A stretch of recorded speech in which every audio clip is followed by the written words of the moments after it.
Alright guys, in this video I just want to show you one shortcut way to actually get the specs of your laptop.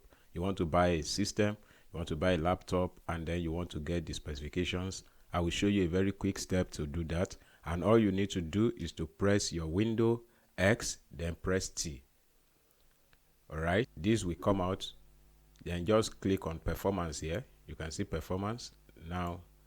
So as you can see the CPU capacity. You can see it, this system is actually Core i7, okay, 2.6 giga, and then you can see the memory here. All right, that's 8.0. all right, then you can see the SSD or the disk capacity also. You can see everything. Then you can also see your graphics there. This particular system is actually 520. all right, so this is a very fast way you can actually get the spec of your system.